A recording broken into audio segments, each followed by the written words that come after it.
श्रीमहालक्ष्मीकृतं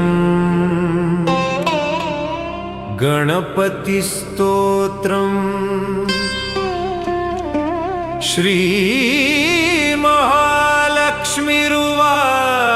श्रीमहालक्ष्मीरुवाच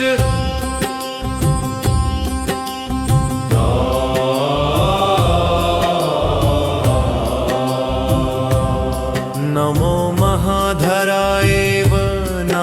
लीलाधरायते सदा स्वानंद संस्थाय भक्तिगम्याय वे नमः अनंतानन देहाय